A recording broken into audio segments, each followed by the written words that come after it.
Welcome, everyone, to No Romance Without Finance. Today, our guest is Stephanie Wolf. She is the nation's leading sexual wellness expert, the co-founder of Launch Medical, co-inventor of the Phoenix, a board-certified sexual wellness specialist. She's a hormone expert, a peptide expert with the American Academy of Sexual Wellness Specialists, a board-certified physician's assistant, and a certified weight loss specialist with the National Academy of Sports Medicine. Wow, that's a lot of credentials. Yes. I feel like we should just erase all that. That's not true. Amazing. And she graduated from Arizona State University in 2000 with her Bachelor of Science in Life Sciences and continued on to Midwestern University, where she obtained her degree as a physician's assistant in 2003.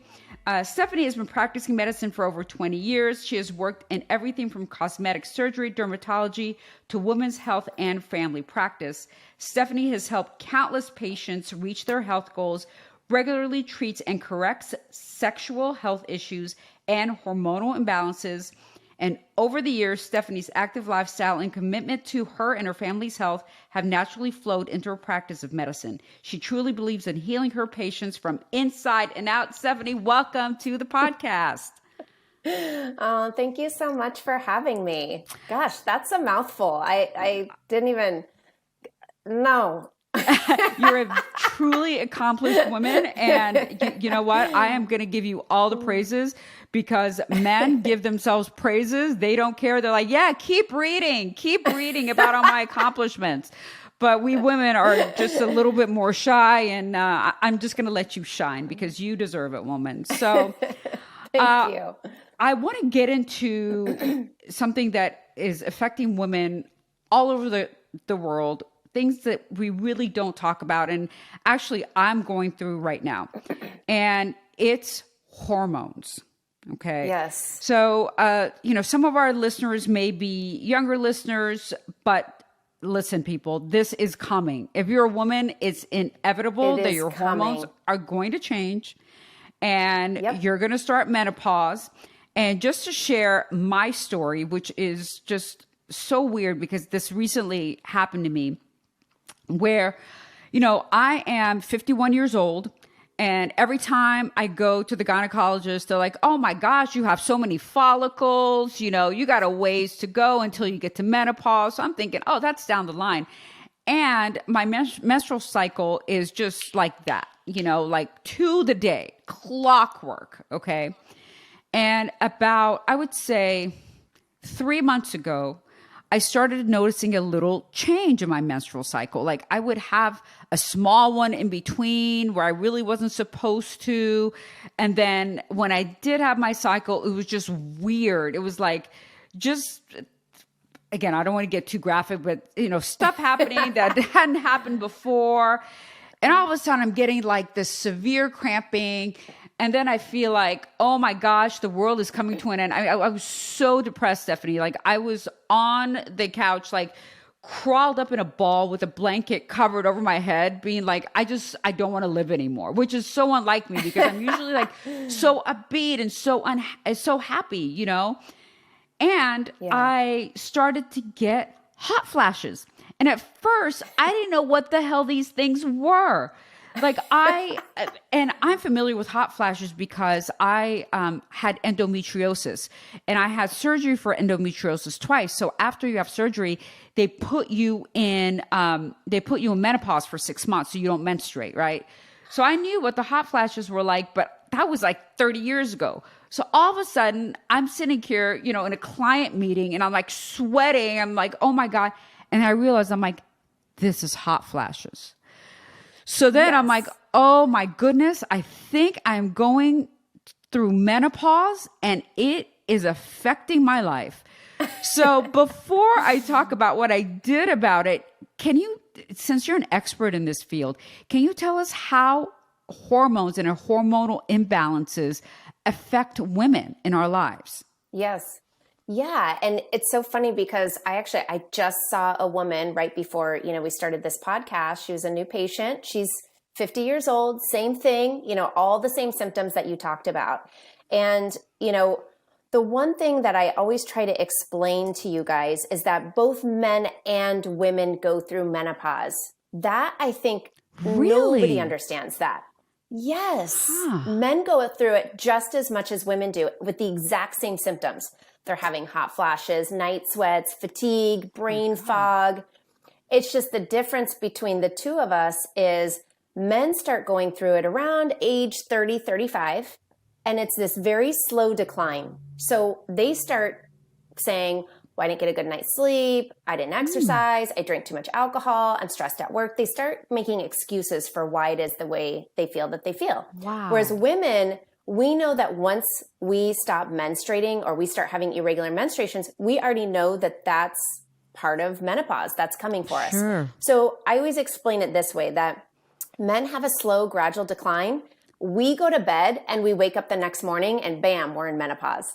So that's the difference. That's what happened to me. That's what happened. Yes. I'm not in menopause yet, but that's what happened to me. I was like, one day I was fine, and the next day, boom.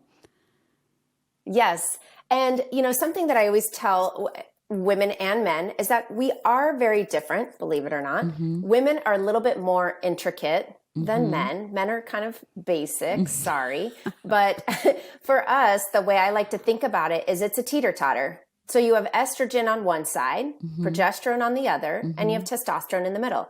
And this teeter-totter needs to always be balanced in order for us to feel and do what we do best. Right. And the minute that this teeter-totter becomes unbalanced, such as endometriosis, so now you're estrogen excess, or maybe you just gave birth, now you're progesterone deficient, whatever's going on in your world, those imbalances and that teeter-totter is what's going to create these symptoms.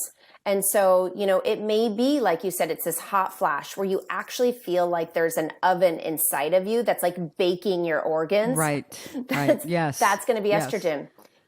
Something else that, I'll commonly say to women, and if you haven't experienced this yet, this is fantastic, but this is also part of it. You'll start having a very dry, scratchy, itchy vagina where it kind of feels like you have these like hot ants, like red ants in your vagina. Yes. That is menopause, so it's real. It's coming for us. Do we actually need to do that? No, we don't. And so, I'm here to kind of be this advocate to ladies that you don't have to live the rest of your life like this. If you actually think about it, back in the olden days, we would have children, age 13, 14, right? When we menstruated. And then most of the time we were passing away in our 60s. Right. Well, modern medicine has now kept us alive until we're 80, 85, 90. We're seeing a lot of, 100-year-old patients. And the reality of it all is that we're living in this dead body for almost 50 years of our lives. Right. So we're only getting half of our life with hormones to be productive or as productive as we possibly can be. And it's unfair because this is the time that we're supposed to get our career and we're supposed to have a family and we're supposed to do all this for everybody else. And then the second part of life is when it's finally our turn to be something for us in this dead body that doesn't work. It makes no sense. So, I don't know about you, but I want to live like the fullest life possible in my next life. Absolutely. And what that means to me is like, I want good sleep. I want good sex. I want my skin to be good. I want my hair to be good. I want to have energy. I want, my mood to be working. And so, and all of that is hormones. Estrogen does a lot of that. Estrogen is, preventing cardiovascular disease. It prevents diabetes, blood pressure. It helps prevent dementia. It helps with your skin, your collagen, your vagina, and then progesterone does kind of the opposite side of that, or, balances that, where it's going to release your GABA, which is an anti-anxiety, antidepressant. It releases melatonin, helps you sleep at night. It helps with hair growth. It helps with your immune system, helps with your bones, helps with your vagina. And then testosterone is mental clarity, mental focus. So I can't tell you how many women come into my practice and they'll, they're in these high position roles and they go, my brain doesn't work. I can't find the words I'm looking for. And that's testosterone deficiency. Believe it or not, women need testosterone just as much as men do. We don't need as much as they do, but we need it. That's what's giving us that mental clarity. So it is a combination of all three that kind of keeps us moving forward. And I think it's so important that these women understand that they do have options and that you don't have to live in this dead body for 50 years. So when do you Please don't. see, right. So when do you see, or when is the decline of these hormones in a woman's body? And by the way, before we get into that, I am just shocked when you said that men go through menopause as well, but much Yes. earlier. And you say, it starts at 35. I'm just wondering if that has any connection to the midlife crisis that men go through at the age of 40, 35, Totally 40. agree with Do you that. think there's a connection there? I do. Yes, Okay. absolutely. And they don't understand it because nobody talks about it. Right. So they feel lost. Right. They don't know why they feel the way they feel. And every doctor they go see just wants to put them on antidepressants, anti-anxiety, telling them they have ADD, they have insomnia, and it's just kind of like, I just wish everyone would talk about it. Right. It's like our hormones, these are the chemicals that actually make our engine work. That's what we are. We're an engine. Right. And it's no different than, we have to put gas in our gas tank every day to go somewhere, or we have to get our oil changed or put windshield wiper fluid. Sure. And we all do that. We all take care of our car because we know our car is going to take us from point A to point B. But we don't do that to our bodies. Right. And it's like our bodies does so much more than driving us from point A to point B. Absolutely. So back to my question, when do these hormones start declining in women generally? I know everyone's different, but when do they start? Yeah, typically it's about, I would say, age 30. What? It's about 30 to 35. Yes. What? Wow. Yes. And what happens first is your progesterone starts to decline. That's the first thing that goes. Interesting. Which is why most of these women have a difficult time getting pregnant. Think about it. Most women are trying to get pregnant in their late 30s, early 40s. Right. And you need progesterone to carry that baby to full term. So progesterone's the first thing that starts to decline. Okay. From there, then it's the testosterone. So that's where they start no energy, brain fog. Estrogen is the very last thing that takes a plummet. And when that estrogen drops is when we no longer have a menstrual cycle. I see. So that's the last stage. Okay. So think about it like that. You've gone through this whole time period of decline, and it isn't until that one day that you go to bed and you wake up and you're like, oh, I think this is what's happening to me. And that's what happened with whereas me. men don't have the menstruation. Exactly. Yeah. Yeah. Yeah. And then think about pregnancy for a second. When you're pregnant, you have the most estrogen and progesterone because obviously that's what's holding the baby and carrying it. Right. And then when you deliver that baby, you just basically ripped out all your estrogen and progesterone, which is why most women will feel postpartum depression.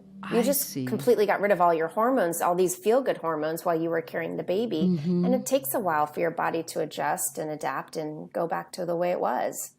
And at what point? It's unfortunate. And at what point then, if we're seeing a decline at the age of 30, 35, right? At what point should we be considering taking hormones or taking something for this? Like, where does that, like, how do we know when to start? So I was thinking about this a couple months ago, and I said, wouldn't it be great if we could start this movement with young people? And I mean like in your 20s. Okay. And I say, when you feel your best, when you have energy and your brain works and you're sleeping and your sex life is great, I want to know what your hormone levels are right then and there. I want to know what those optimum levels are so that when you do start making the change and you're going through it, I can then reflect back and I say, well, I remember you felt good at this level. So at least I have a baseline of, okay, where do I want to at least try to get you to now that you're coming to me in menopause? Because that's the other thing, everybody's different. So I'll have a lady who feels good with her hormones at the lowest level. You get her just, a couple points above and she's feeling all kinds of symptoms. And then I have the same lady who's the same height, same weight, same everything. She feels good if she's on the higher side with her hormones. She's functioning. So everybody's different and men are the same way. And it really just takes us communicating so that I understand where that level finally is. But wouldn't it be great if I had a baseline to know what that looked like? So I really do encourage young women to get tested. And here's the other thing. There's so much resistance behind getting hormones tested in the primary care and your OBGYN. Yes. You just got to be adamant. You got to request it. You got to walk in there and be like, this is my health. I want to have these tests done and get them done, because then you can take a look. You have them in your back pocket and you say, okay, this is when I felt my best. So that when the change happens, you pull those labs out and you're like, this is where it was, So when you say getting your hormones tested, I know a lot of people and their primary care or their OBGYN says, there really is not an accurate way of testing your hormones. Is that correct? Because it seems like that's not where you're going. Not at all. Okay. And it really just depends on who you see, and everybody's different. There's some doctors who prefer blood, some prefer urine, some prefer saliva. So there are different ways of testing your hormone. It just depends on what they're comfortable with and how they treat you. There's no wrong or right way about it. Everybody's different. Right. But, there is a way to test it. And so that's just false, completely false. And you said there's a way to test it. So is it, you can test it at any time? Does it have to be maybe 3 days after your cycle? When is the best time? Yes. Yep. So if you're actually trying to get pregnant, so this is where I think the disconnect comes in. Most women, they'll go see their OBGYN because they're trying to get pregnant and they can't, and they've tried for the last year. So those doctors are going to see, okay, well, what is your fertility? What is your ovarian, function?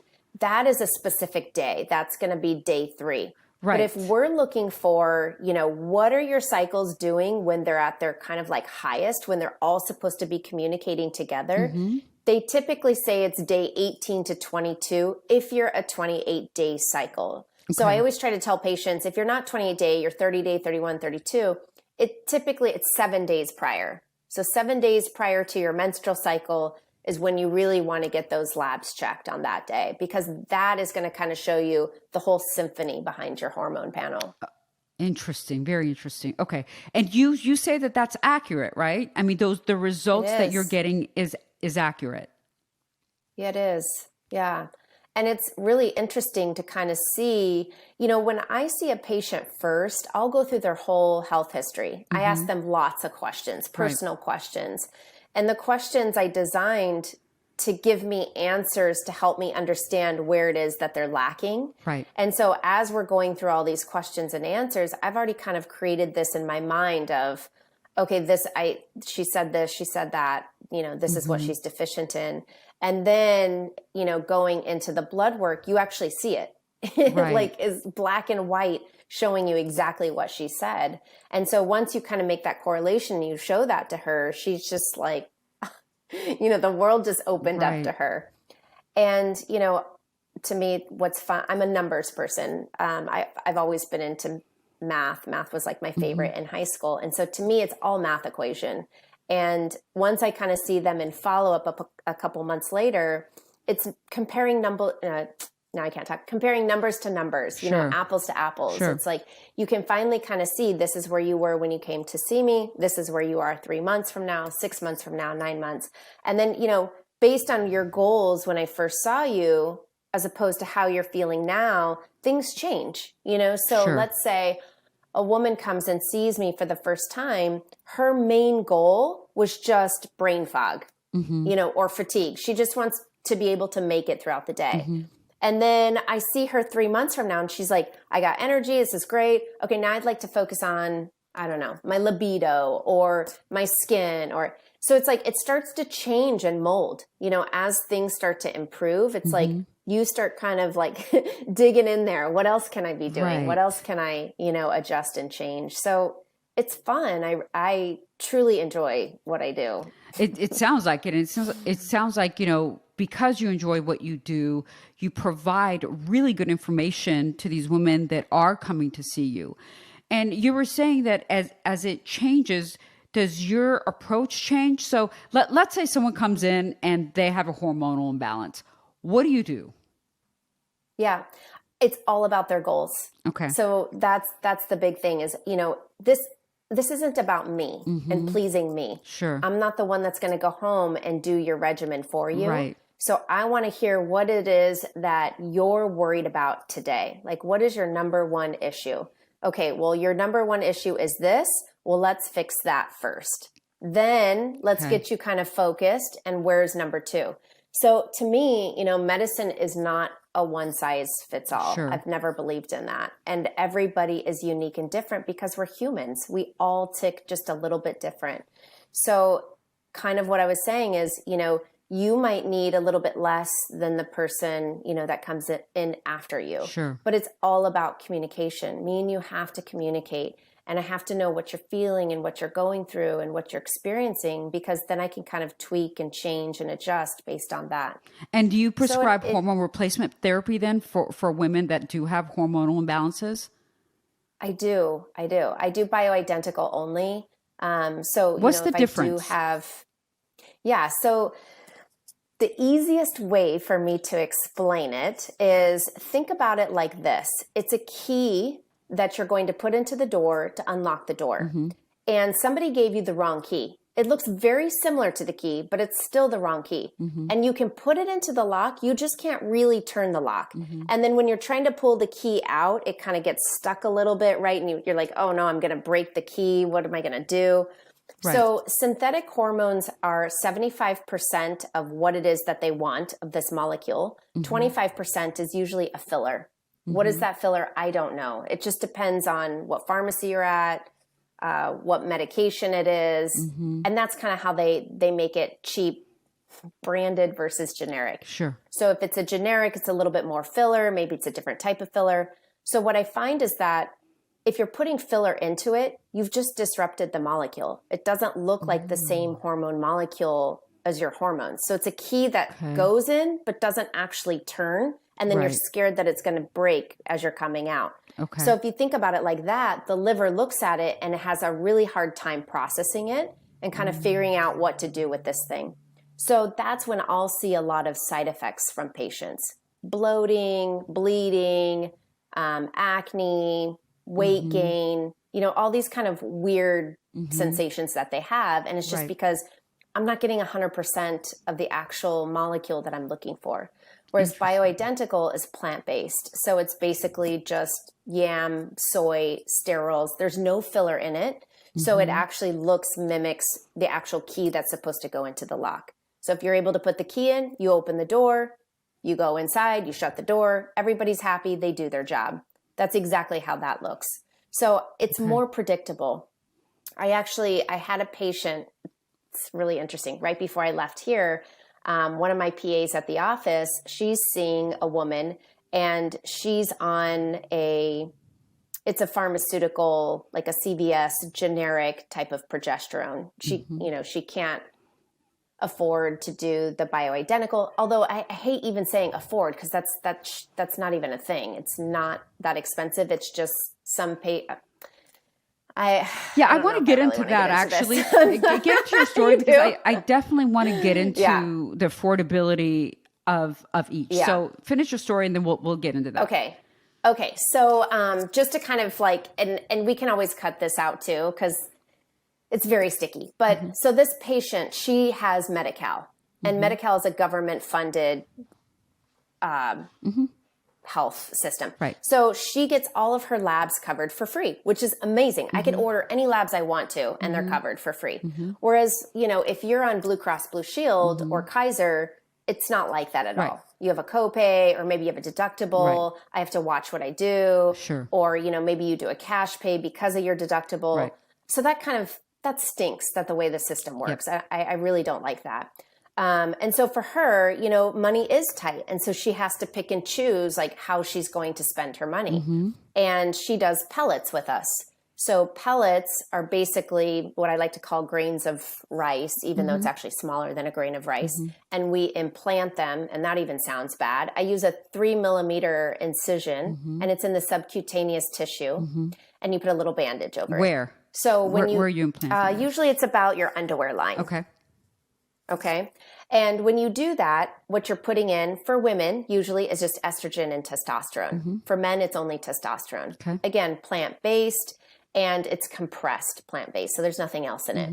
The way that pellets work is that every time your heart beats, it pulls a little bit from the grain of rice, as you will, and empties it into your bloodstream, the way that your ovaries would have naturally released estrogen and testosterone. Okay. Or for men, how your testicles would have released testosterone. Okay. So it's a little bit more of a nicer, kind of even way of administering hormones. Now, for women, hormones, these pellets last about 3 to 4 months. For men, it's 4 to 6 months. So they'll have to come back, once a quarter. So that's, again, for women, that's estrogen, testosterone, which means that she now needs to do progesterone, because we talked about the teeter-totter, estrogen. Yeah, exactly. And so, to do bioidentical progesterone is going to cost her a little bit more. So she's already going to pay, for her pellets. So there is something called prometrium, and prometrium is, I guess, for lack of better words, like the best trying to get bioidentical in a pharmaceutical type capsule from CVS or Walgreens. Okay. But it's still not 100%. And I see that in my labs. And that's why I can say what I'm saying. But it only comes as 100 milligrams and 200 milligrams. So for this woman in particular that I'm talking about, her labs come back and her progesterone's still super low, as if she's not taking anything.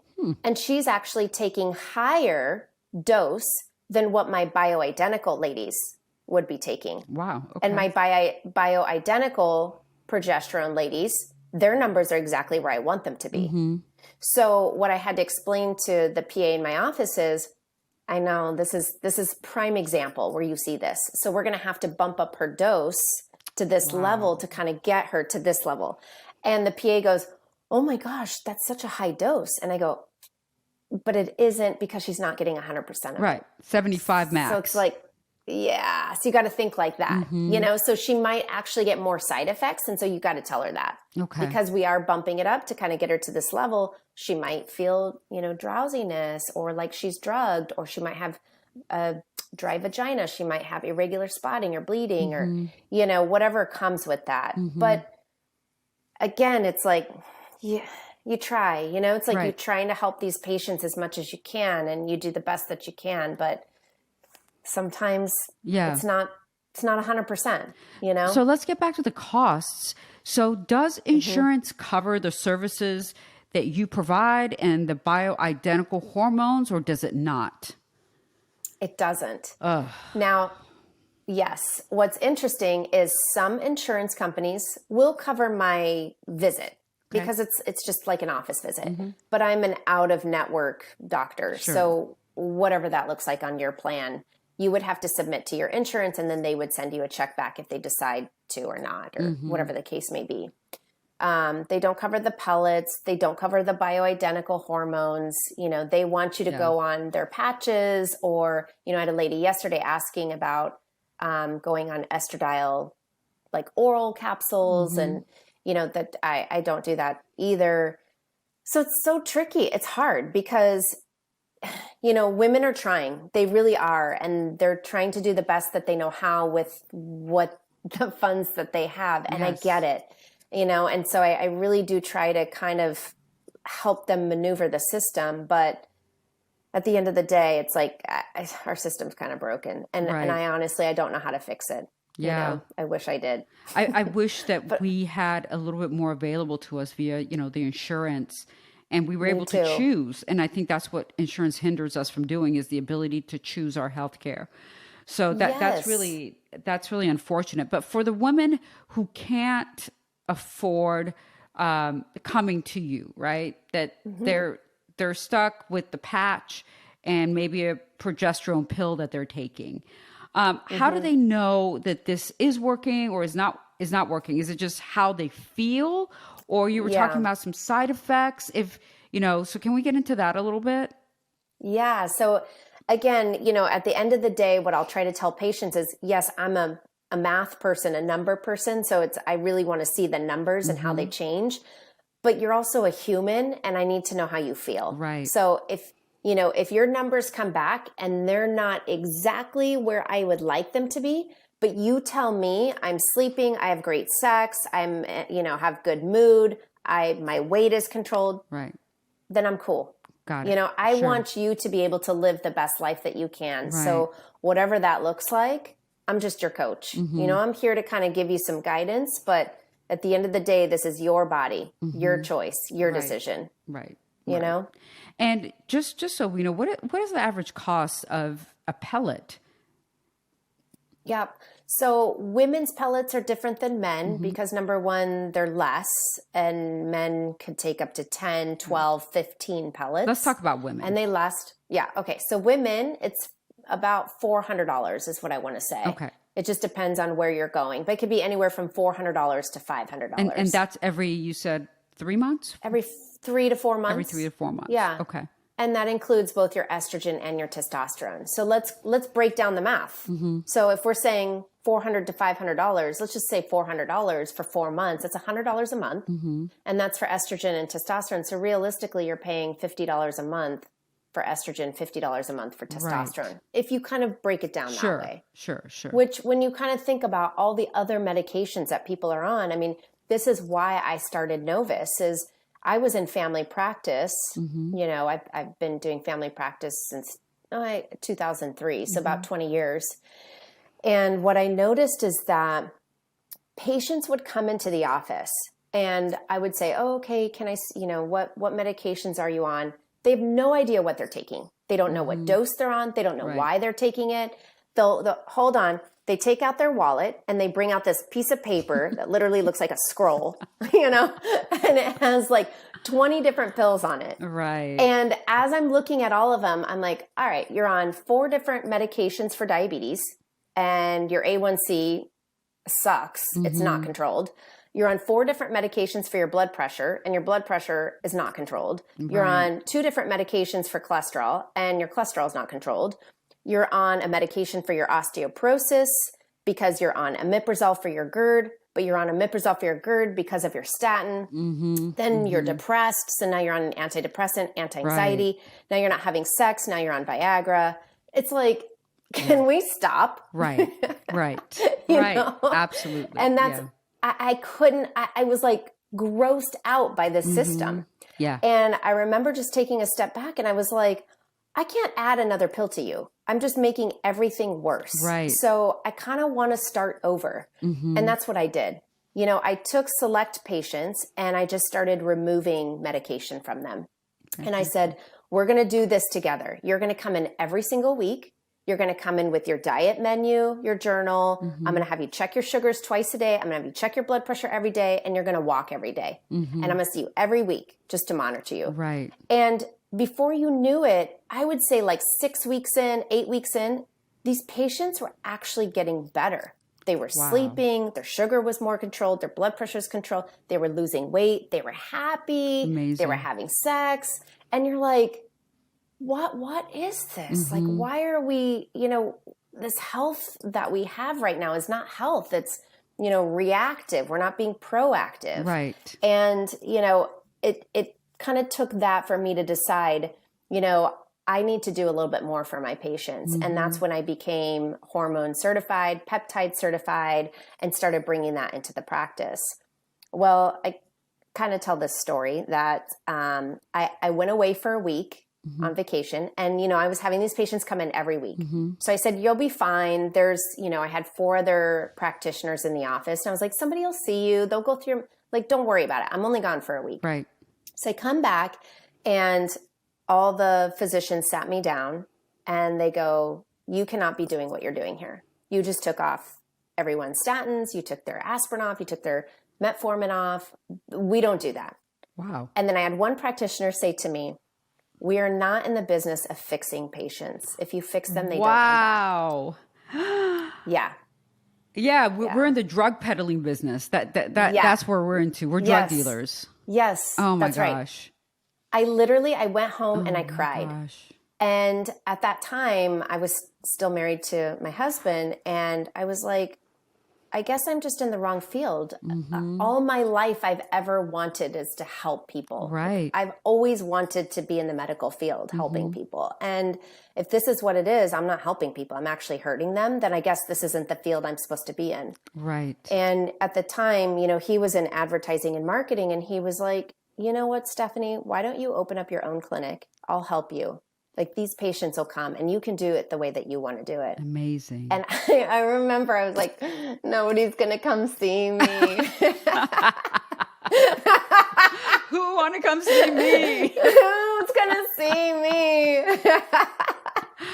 Wow. And so we started Novus actually in our living room. I started seeing just friends, referrals of friends, and it was on the weekend. And it got weird because I have kids, and they would have sleepovers. Lack of HIPAA. Right. And so then, I ended up renting this back house in Toluca Lake. It was a guest house. It was a 2-bedroom, 1-bath guest house, and was seeing patients there, and it got weird again for the poor woman. Right. And so then that's when we got our brick and mortar, where we're at today. And that was 2017 when we opened up there. And where are you at today? I guess people came. I'm in Studio City. Okay, great. But before we Studio say City, goodbye, California. I want everyone to know where to find you. And I have one final question for you. Again, for women that can't afford to see somebody like you, right? They're relegated to the synthetic hormones. What is your stance on hormone replacement therapy and the increased risk of cancers? Because there is a lot of conflicting ideas out there, and I just wanted your take on it. Yep. I do believe that you do see it more when you are using the synthetic, because that's how your body is breaking it down. But I always post this question to women. If you think about it like this, most women have their highest, best amount of hormone in their 20s and when they're pregnant. How many women in your 20s and while they're pregnant do you know have breast cancer, ovarian cancer, uterine cancer, cardiovascular disease from their high hormones? Right. Not a lot. Yeah. I'm just asking a question. Right. That's all. Right. Okay, that makes sense. And same goes for men. How many men do you know in their 20s have prostate cancer from their high testosterone levels? Right. So okay. Very there's interesting. something we're missing. Yes. Yeah. So Stephanie, tell us where we can find you and the services that you can provide for the people that live in this area, in LA Metro area. Yeah. So I'm in Studio City, California. We're just off of Colfax and Riverside. And we see men, we see women, all ages. I mean, I see teenagers too. Yep. We also do shockwave therapy for the treatment of erectile dysfunction, Peyronie's disease, sexual performance. We do PRP treatments, stem cell exosome treatments. We just got a Morpheus 8 machine in so that we can start working on the ladies and their vaginas I know all about and their skin. Yeah, so we do a lot of fun stuff at the clinic. And what is the name of your clinic? It's called Novus Anti-Aging Center. Okay, great. Stephanie, thank you so much for your time. Really dropped a lot of knowledge on us, things that we can take back that would help us women perform our best, because I think that's what we really don't talk about. We talk about being great at your job or whatnot, but if you're not feeling good, you're not performing at your best in anything that you do. And you've really opened our eyes into how that happens and how we can help women going forward. So thank you for coming on, and we look forward to having you on again. Yeah, thank you so much. And I want women to realize you don't have to suffer, and you can actually be a badass as long as you possibly can be a badass. Couldn't have said it better myself. Thank you for coming on. Have a great day. You're welcome. All right. You too. Bye. Bye.